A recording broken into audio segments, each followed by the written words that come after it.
حامل گردش ماں، رائٹر طوبیٰ کرن، قسط نمبر 22۔ ٹوں ٹوں۔ وہ باتھ روم سے نکلا تو ڈریسنگ ٹیبل پر پڑے فون نے میسج آنے کا اعلان کیا۔ وہ ہاتھ خشک کرتا اس طرف آیا اور موبائل اٹھا کر سکرین پر میری تھامس کے نام کو دیکھا، پھر ناگواری سے موبائل اٹھا کر بیڈ پر پٹکا، لیکن ساتھ ہی میری کی کال آنے لگی۔ وہ کافی دیر نظر انداز کرتا رہا، مگر مسلسل آتی کالز نے اسے فون اٹھانے پر مجبور کر دیا۔ کیا تکلیف ہے؟ میرے پیچھے کیوں پڑی ہو؟ وہ بدتمیزی سے بولا۔ تم شاید بھول چکے ہو کہ میں کون ہوں، دوسری طرف سے میری کی آواز آئی۔ جانتا ہوں تم میری تھامس ہو، جس کے نزدیک دوسروں کی زندگی مذاق ہے اور جو وقت آنے پر اپنے مددگاروں کو بھی مروا سکتی ہے۔ شیان نے اس کا تعارف پیش کیا تو اس کا قہقہ فضا میں بلند ہوا۔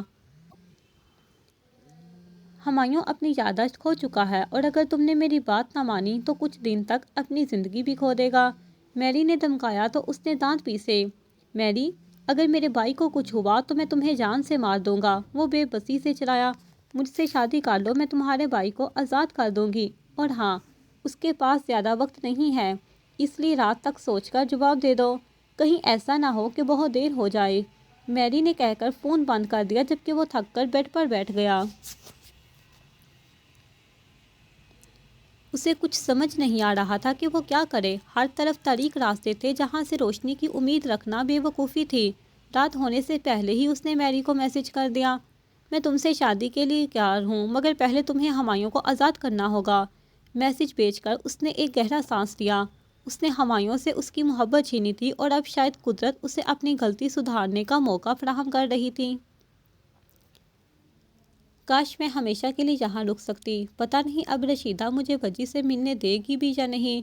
لاؤنج میں نور بانو کی آواز گونجی۔ وہ تینوں رات کا کھانا کھا رہے تھے۔ اس کی بات سن کر اس کے ساتھ بیٹھی دعا اور سرمد بیٹھے۔ سرمد نے اسے ایک ساتھ دیکھا تو آپ مت جائیں واپس، دعا نے کہا تو وہ اسے دیکھتے ہوئے طنزیہ مسکرائی۔ یہ اچھا مذاق ہے، وہ کہہ کر پھر سے کھانے میں مصروف ہوئی، جبکہ دعا اب کھانا بھول چکی تھی۔ سرمد بظاہر کھانا کھاتے ہوئے کن آنکھوں سے اپنے سامنے بیٹھی نور بانو کو دیکھ رہا تھا۔ میں مذاق نہیں کر رہی، دیکھیے آپا، جب تک آپ کوشش نہیں کریں گی وہاں سے نہیں نکل سکتی۔ ہم انسانوں کو لگتا ہے کہ کوئی آئے گا اور ہمیں ہمارے پریشانیوں سے نکال لے گا، لیکن ایسا نہیں ہوتا۔ ہمیں اپنے لیے خود قدم اٹھانا پڑتا ہے، اور ہم اپنے لیے جو خود کر سکتے ہیں وہ کوئی اور نہیں کر سکتا۔ دعا نے نرم لہجے میں بات مکمل کی تو نور نے ایک لمبا سا سانس اندر کھینچا۔ میں وہاں سے کبھی نہیں نکل سکتی۔ اس کا چہرہ بالکل بے تاثر تھا۔ کیا آپ نے کبھی کوشش کی؟ دعا نے پوچھا تو نور نے بے اختیار اپنا سر نفی میں ہلایا۔ نہیں، لیکن جس نے بھی کوشش کی موت اس کا مقدر بنی۔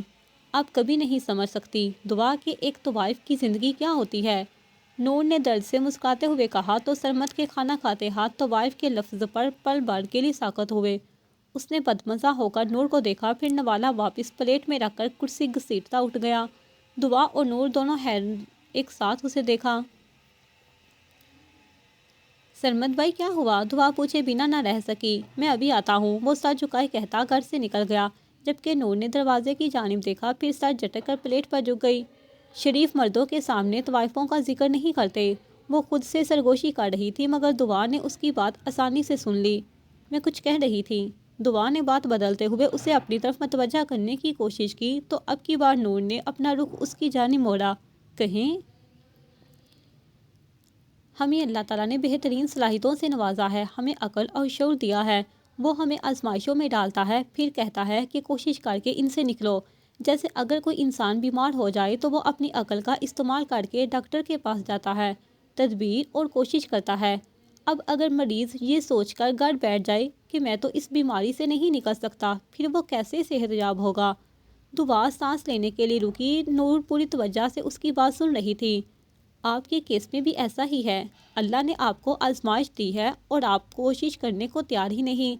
اس دنیا میں ہاتھ پاؤں ہلائے بغیر کچھ نہیں ملتا، اور آزادی تو بالکل بھی نہیں۔ وہ نور کے چہرے کا جائزہ لیتے ہوئے پھر رکی۔ آپ نے وہ کہاوت تو سنی ہوگی کہ خدا ان کی مدد کرتا ہے جو اپنی مدد آپ کرتے ہیں، تو پھر آپ اپنی مدد کیوں نہیں کر رہی؟ مجھے وجدان نے بتایا تھا کہ انہوں نے آپ کو وہاں سے نکالنا چاہا، مگر آپ نے انکار کر دیا۔ یہ تو بالکل ایسے ہی ہے جیسے سیلاب میں ڈوبے شخص کو ہاتھ دے کر باہر نکالنا چاہو اور وہ ہاتھ جھٹک کر منع کر دے اور پھر بولتا رہے کہ میں یہاں سے کبھی نہیں نکل سکتا۔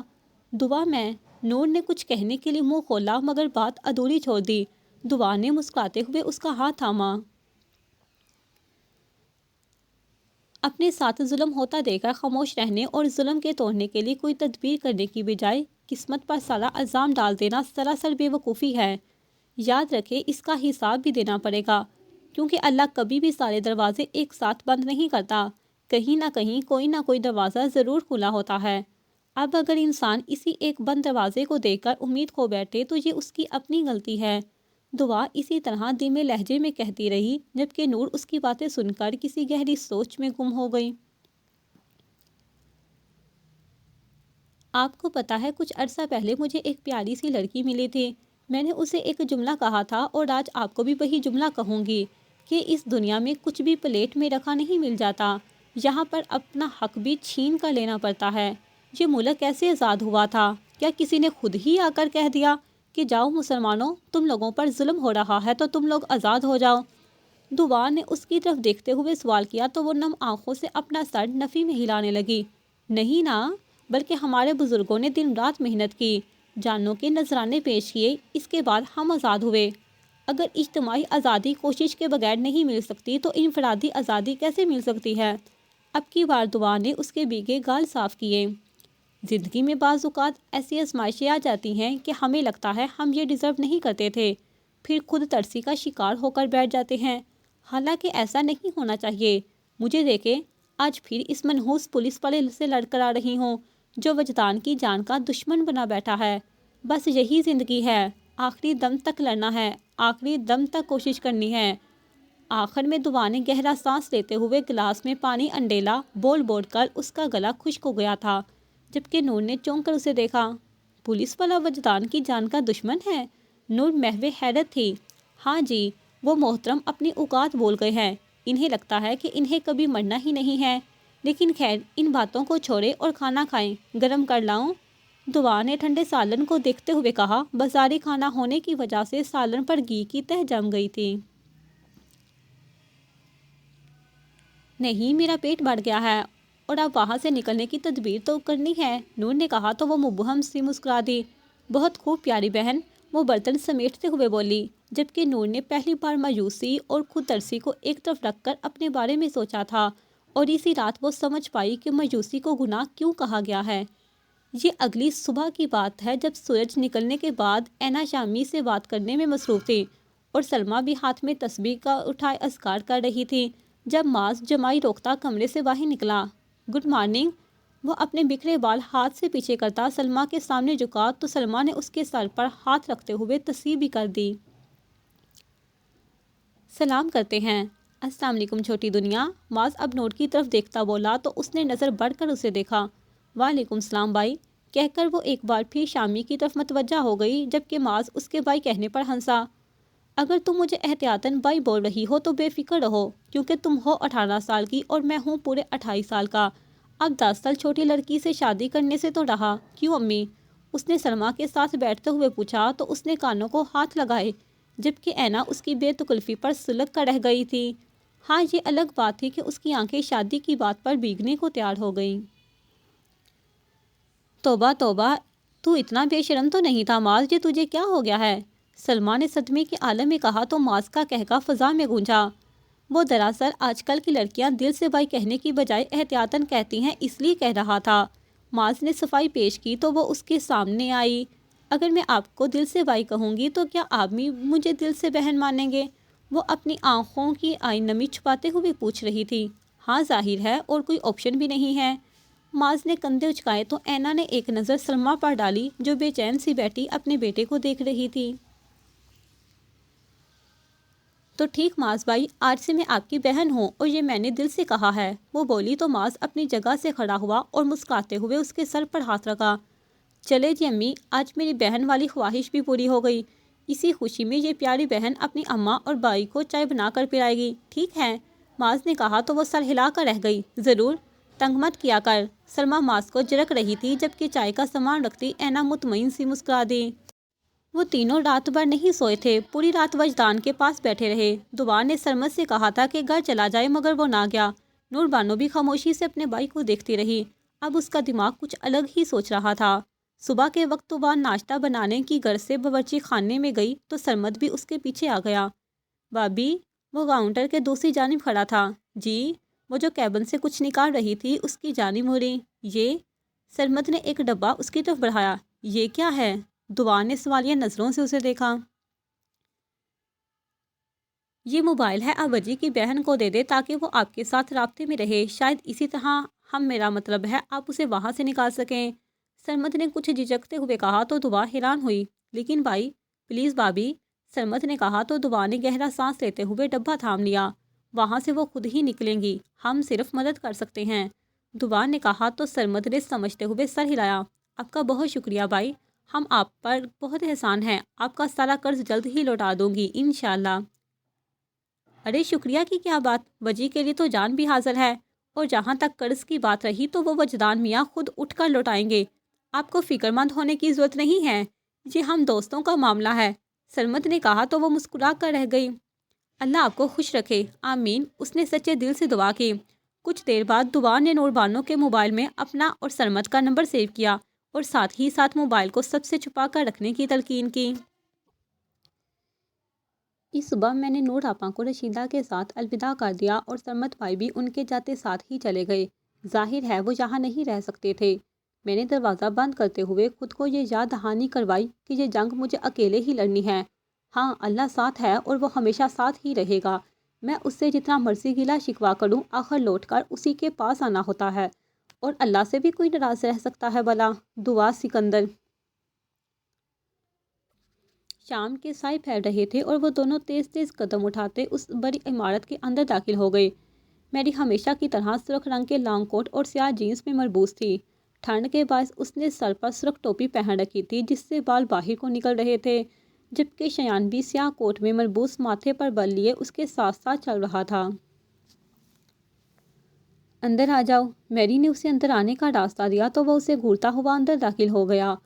مارک نے ان دونوں کا استقبال کیا۔ وہ تینوں چلتے ہوئے اس وسیع عمارت کے لاؤنج میں آ گئے جہاں ان کی ٹیم کے 5 ممبرز بندوقیں اٹھائے صوفوں کے پاس کھڑے تھے، جہاں ایک بوڑھا آدمی سہما سا صوفے میں دنسا بیٹھا تھا۔ چلو، میری نے شیان کو اشارہ کیا تو وہ بادلے ناخواستہ صوفے پر جا بیٹھا۔ میری بھی اس کے ساتھ بیٹھ گئی۔ چلو بڈھے، نکاح شروع کرو، میری نے حکم دیا تو نکاح خواہ نے کامتے ہاتھوں سے فائل کھولی، جبکہ اس قدر بدتمیزی پر شیان کی رگیں پھٹنے کے قریب تھیں۔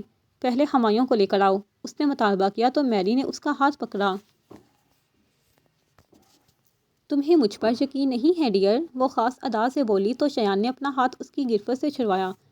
جب تک تم ہمایوں کو آزاد نہیں کرتی تب تک میں شادی نہیں کروں گا، شیان نے قدرے بلند آواز میں کہا تو پیچھے کھڑے آدمی نے پستول اس کی پسلی میں گھمائی۔ اوہو، اس سے میری تھاملس نے محبت کی ہے، اسے اونچا بولنے کی اجازت ہے، میری نے کہتے ہوئے شیان کو دیکھا تو وہ نفرت سے نظریں پھیر گیا۔ جاؤ مارک، یہی کو لے آؤ، اس نے خاموش کھڑے مارک کو حکم دیا تو وہ اندر کی جانب چلا گیا، جبکہ لاؤنج میں گہری خاموشی چھا گئی۔ وہ 2 منٹ بعد ہمایوں کو پکڑے اندر داخل ہوا تو شیان بے اختیار صوفے سے اٹھ کر ہمایوں کی جانب آیا۔ ہمایوں، اس نے پکارا۔ ہمایوں کی حالت شدید خراب تھی، وہ بس گرنے کے قریب تھا۔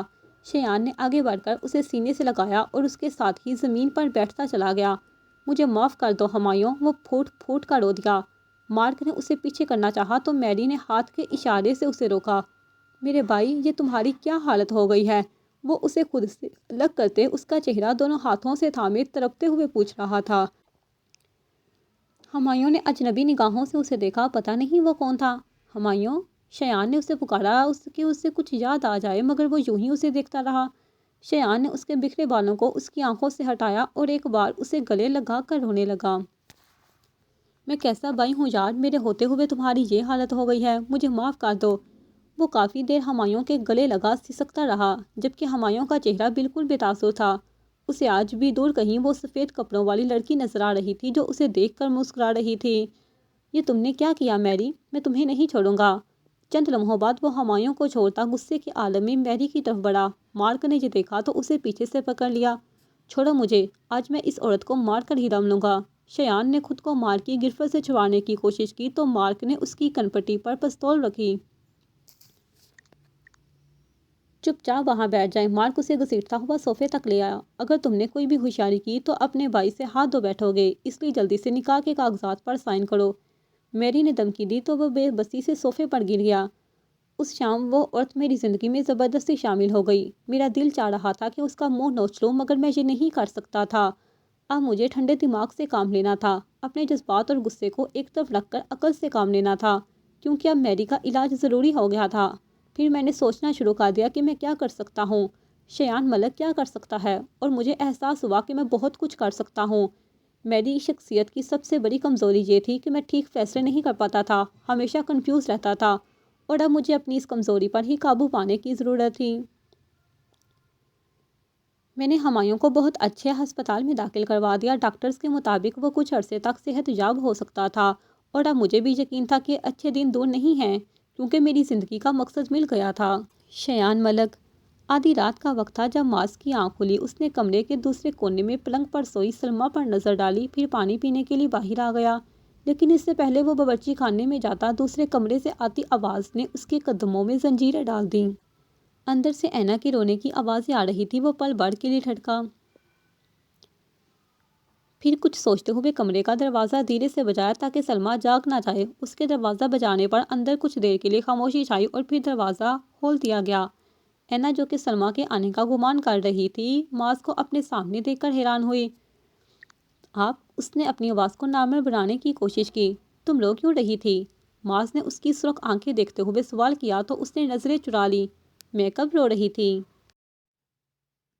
تم جھوٹ بھی بولتی ہو۔ اچھا دکھاؤ کیا کر رہی تھی؟ وہ کہتا ہوا کمرے میں داخل ہوا۔ واؤ اٹس امیزنگ! کہ نوٹس پر لکھی آیت پر نظریں جماتے اس نے تعریف کی تو وہ دھیرے سے مسکرا دی۔ تھینک یو، لیکن ابھی اس میں بہت غلطیاں ہیں۔ وہ بھی کہ نوٹس کے سامنے آئی۔ مثلاً یہ میم تھوڑا سا ٹیڑھا ہے، اور یہ الف نیچے سے خراب ہو گیا ہے۔ صبح اماں دیکھیں گی تو بتائیں گی کہ اب اس کا کیا کرنا ہے۔ وہ اپنا رونا بھول چکی تھی۔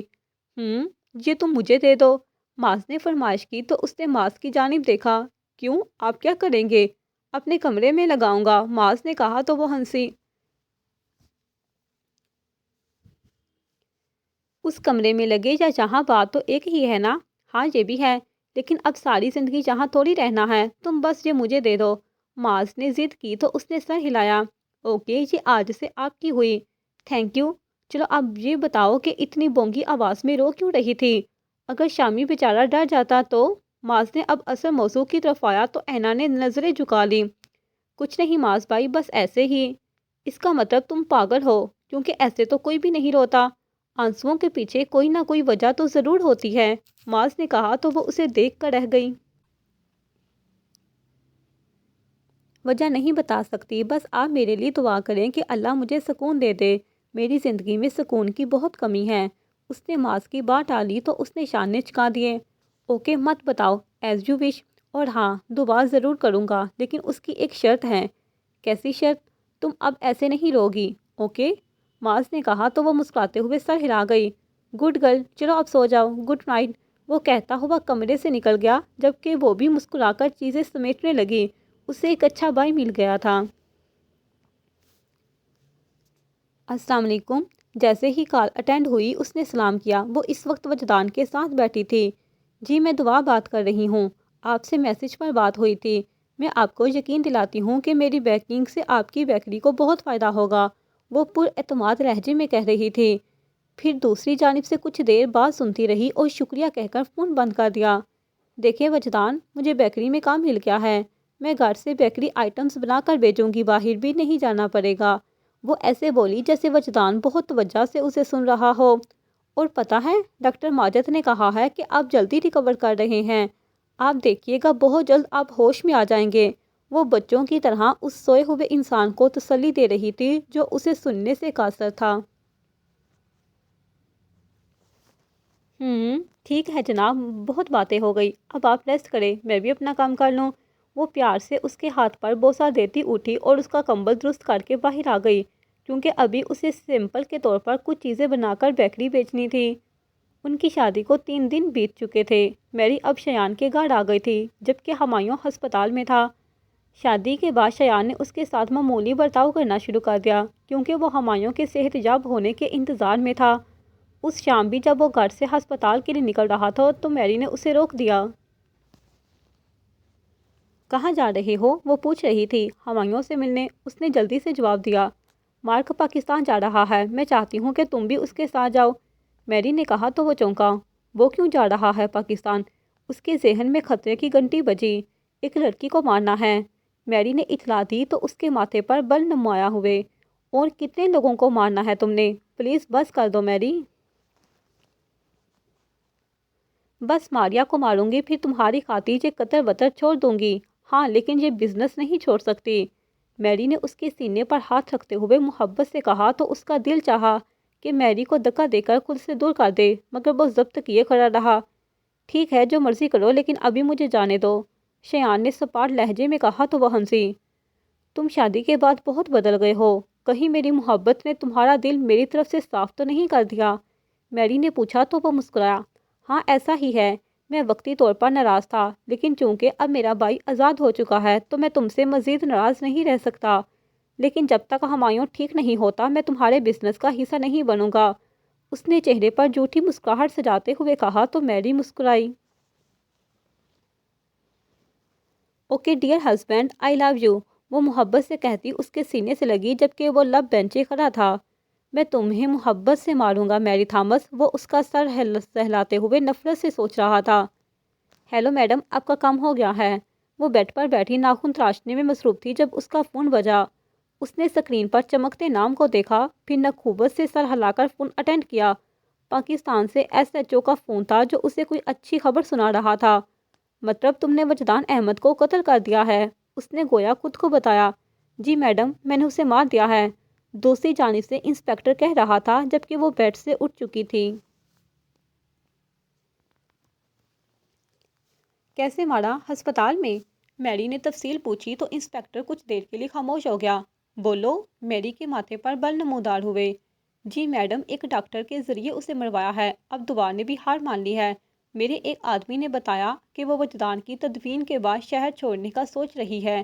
انسپکٹر نے ٹھہر ٹھہر کر ساری بات اس کے گوش و گزار کی تو اس کے چہرے پر فاتحانہ مسکراہٹ چھا گئی۔ فائنلی میرا ایک دشمن تو اپنے انجام کو پہنچا۔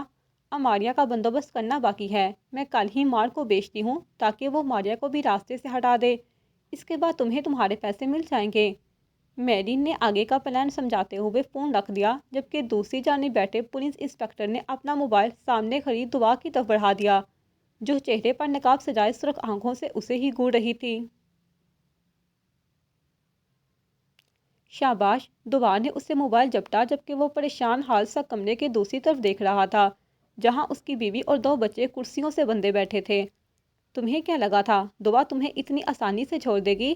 یاد رکھنا انسپکٹر، اگر تم نے میری تھامس کو سچ بتانے کی کوشش کی تو تمہارے پورے خاندان کو تباہ کر دوں گی، سمجھے؟ وہ اس کی کنپٹی پر بندوق رکھے کھڑی تھی جبکہ انسپکٹر کے بچوں نے رونا شروع کر دیا۔ چپ، بالکل چپ، دعا نے بچوں کی طرف دیکھتے ہوئے غضب سے کہا تو وہ سہم کر خاموش ہو گئے۔ اور تم میری ایک بات کان کھول کر سن لو، آج کے بعد اگر تم نے وجدان کو کوئی تکلیف پہنچانے کی کوشش کی تو میں بھول جاؤں گی کہ تمہارے چھوٹے چھوٹے بچے ہیں، اور یقین کرو میں تمہاری اس میری تھامس سے بھی زیادہ خطرناک عورت ہوں۔ اس نے ایک ایک لفظ چباتے ہوئے کہا اور بندوق کا رخ انسپکٹر کے بڑے بیٹے کی طرف کیا۔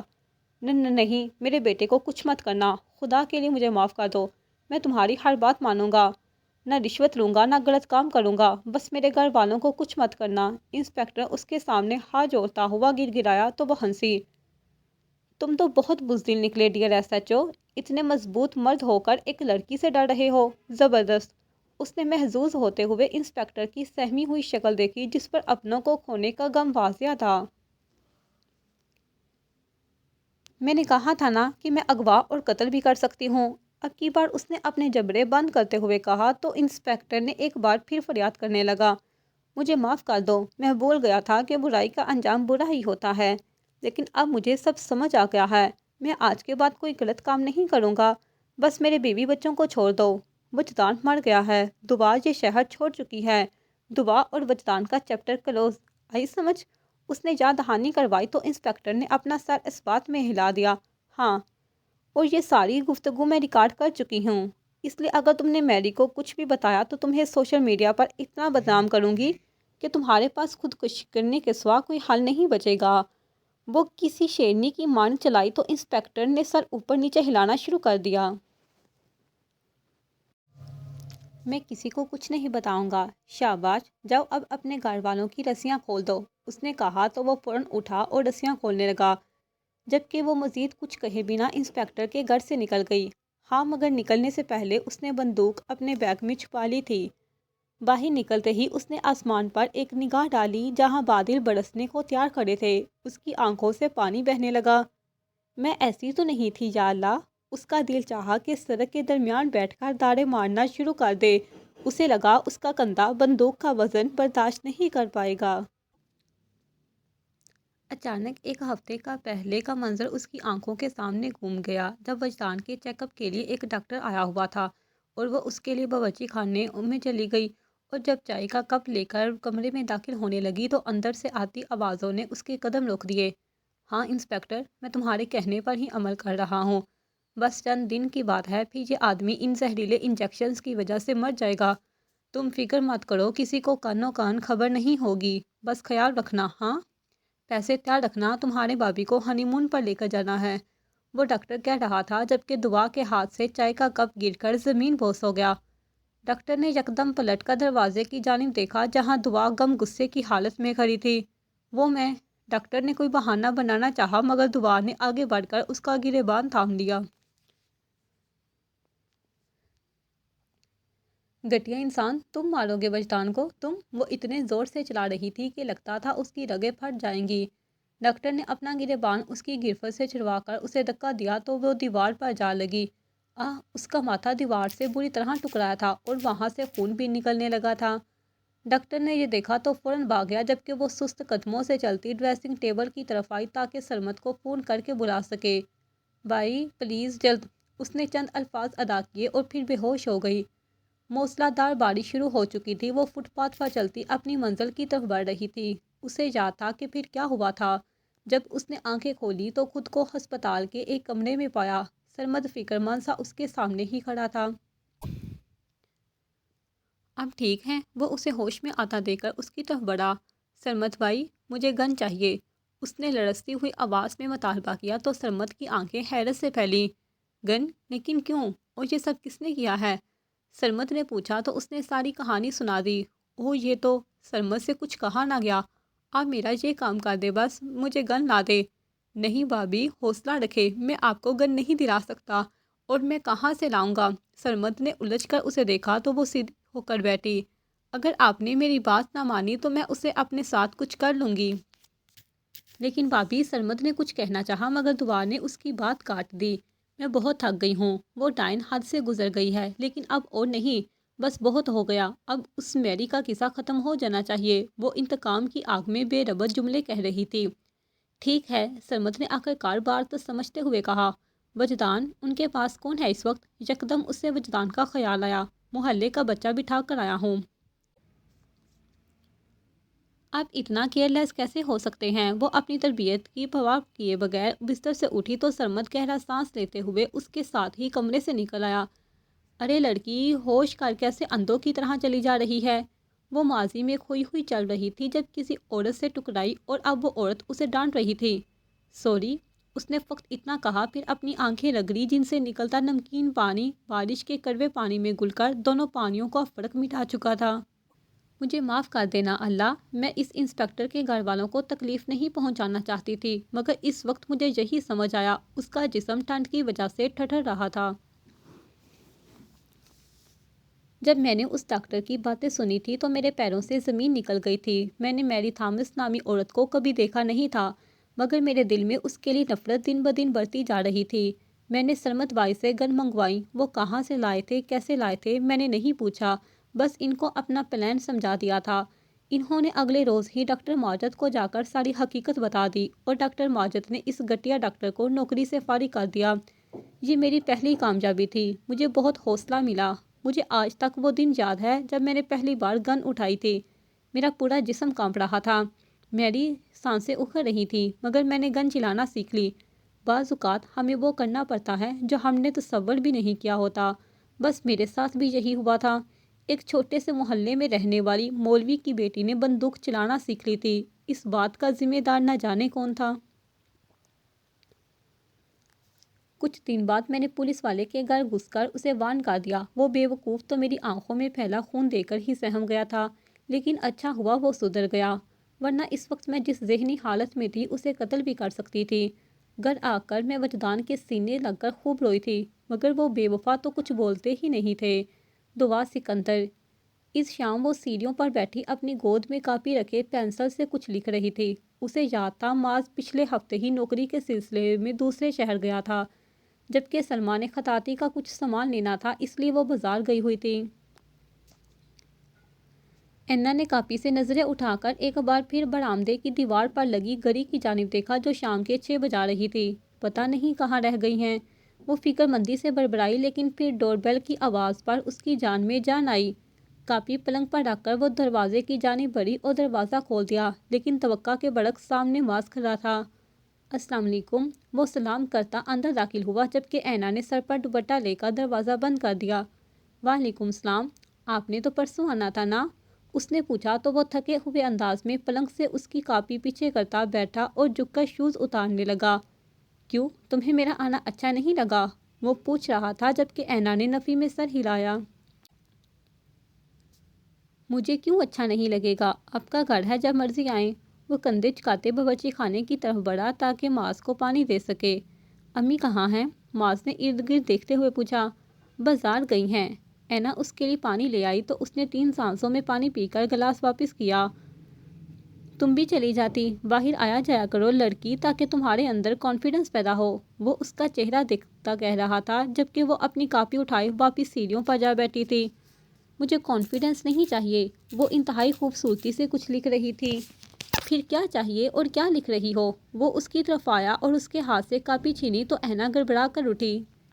معاذ بھائی پلیز میری کاپی واپس کریں، وہ رو دینے کو تھی۔ معاذ نے مسکراتے ہوئے اسے دیکھا۔ دے دیتا ہوں، پہلے دیکھنے تو دو کہ کیا لکھ رہی ہو، پلیز معاذ بھائی۔ اینا نے اسے کاپی لینی چاہی، مگر معاذ نے اب کاپی آنکھوں کے سامنے کرتے لکھا لفظ پڑھا، وجدان۔ اس معاذ نے سوالیہ نظروں سے اسے دیکھا تو اینا نے اس کے ہاتھ سے کاپی چھینی۔ یہ کون ہے اور تم کن غلط کاموں میں پڑ گئی ہو؟ معاذ کے چہرے پر سنجیدگی کے آثار نمایاں ہوتے ہوئے، جبکہ وہ کاپی بند کر کے سینے سے لگا چکی تھی۔ کون سا غلط کام؟ ایسا کچھ نہیں ہے، اس نے مضبوط لہجے میں کہا تو معاذ کے ماتھے پر بل نمودار ہوئے۔ اچھا تو پھر بتاؤ کہ وجدان کون ہے؟ ماں سینے پر ہاتھ باندھے پوچھ رہا تھا۔ اس نے نظریں جھکا لی۔ وہ میرا محبوب ہے، وہی محبوب جو شاعروں کی غزلوں میں ہوتا ہے، مگر کبھی انہیں منہ نہیں لگاتا۔ اینا نے سر جھکائے اپنی زندگی کا سب سے بڑا راز معاذ کے سپرد کیا تو وہ چند ثانیے خاموشی سے اسے تکتا رہا۔ یہ بات امی کو پتہ ہے؟ جی انہیں سب پتہ ہے، وہ ابھی بھی ویسے ہی کھڑی تھی۔ تم کون ہو قرۃ العین، اور کہاں سے آئی ہو؟ معاذ نے پہلی بار اس کے ماضی کے بارے میں سوال کیا تھا۔ اینا نے ایک نظر اسے دیکھا، پھر ہونٹ کچلے۔ ان باتوں کو چھوڑے بھائی، آپ آرام کر لیں، تھکے ہوئے آئے ہیں۔ اس نے بات ٹالنا چاہی تو معاذ نے ایک گہرا سانس لیا۔ میری ماں نے تم پر اعتبار کر کے یہاں رکھا ہے، ان کا اعتبار مت توڑنا۔ معاذ نے اس پر نظریں جمائے کہا تو اس کی آنکھیں بھیگنے لگیں۔ میں ایسی لڑکی نہیں ہوں، اس نے بے حد کمزور آواز میں کہا۔ اسے معاذ کی بات اچھی نہیں لگی تھی۔ اچھا بہن، اب رونے کا شگر مت شروع کر دینا، ہر وقت بس روتی ہی رہتی ہو۔ جاؤ شاباش منہ دھو لو، میں ذرا امی کو دیکھ لوں، پتہ نہیں کہاں رہ گئی ہیں۔ معاذ نے کہا تو وہ اسی طرح کاپی سینے سے لگائے کمرے میں بھاگ گئی، جبکہ معاذ اسے دیکھ کر رہ گیا۔ شاعروں کی غزلوں والا محبوب، نان سینس۔ وہ دھیرے سے ہنستا ہوا دروازے کی طرف بڑھا تاکہ سلمہ کو دیکھ سکے۔ شیان، وہ سر جھکائے صوفے پر بیٹھا موبائل میں مصروف تھا جب اس کے کانوں سے ہمایوں کی آواز ٹکرائی۔ وہ یکدم چونکا اور بے یقینی سے بیڈ پر لیٹے ہمایوں کو دیکھنے لگا، جو نیند سے جاگنے کے بعد اسے پکار رہا تھا۔ ہمایوں، میرے بھائی، تم نے مجھے پہچان لیا؟ وہ موبائل وہیں پھینکتا ہمایوں کی طرف بڑھا تو ہمایوں نے اس کا چہرہ دیکھا۔ شیان، پلوشہ، ہمایوں نے کچھ کہنے کی کوشش کی۔ ہاں ہاں، میں شیان ہوں، تمہارا بڑا بھائی، شیان نے اس کا ہاتھ تھامتے ہوئے بھیگے لہجے میں کہا تو ہمایوں نے اس کا چہرہ چھوا۔ شیان، پلوشہ کہاں ہے؟ میری پلوشہ کہاں ہے؟ وہ چھوٹے بچوں کی طرح اس کا چہرہ چھوتے ہوئے پوچھ رہا تھا۔ شیان نے اپنے آنسو حلق سے نیچے اتارے۔ وہ ہمایوں کے سامنے رونا نہیں چاہتا تھا۔ میری جان صبر کرو، شیان کے پاس الفاظ کا قحط پڑ چکا تھا۔ میری پروشہ کہاں ہے؟ تم نے مارا ہے نا اسے؟ تم نے میری پروشہ کو مارا ہے نا؟ ہمایوں نے بلند آواز میں کہا تو شیان نے بے بسی سے اسے دیکھا۔ میری بات سنو ہمایوں، مجھے بھی مار دو، میرا گلا گھونٹ کر مجھے بھی مار دو۔ ہمایوں نے دیوانوں کی طرح چیختے ہوئے شیان کے ہاتھ اپنی گردن تک لائے تو شیان نے آگے بڑھ کر اسے گلے لگا لیا۔ مجھے معاف کر دو، میں نے یہ سب جان بوجھ کر نہیں کیا۔ وہ اسے گلے لگائے تھپک رہا تھا جبکہ اس کے چیخنے پر ڈاکٹرز دوڑتے ہوئے کمرے میں آ چکے تھے۔ تم مجھے بھی مار، ہمایوں کی آواز مدھم ہوتے ہوتے ختم ہو گئی۔ ہمایوں، شیان نے اسے خود سے الگ کرتے ہوئے پکارا لیکن وہ بے ہوش ہو چکا تھا۔ ڈاکٹر صاحب، اسے سب یاد آ گیا تھا، پھر بے ہوش کیوں ہو گیا؟ اس نے شکستہ لہجے میں ڈاکٹر سے پوچھا تو ڈاکٹر نے اسے تسلی دی۔ دماغ پر زور ڈالنے کی وجہ سے بے ہوش ہو گئے ہیں، آپ فکر مت کریں، ڈاکٹر نے کہا جبکہ وہ اپنے بھائی کا مرجھایا ہوا چہرہ دیکھ رہا تھا جس پر درد کی کہانی رقم تھی۔ جاری ہے۔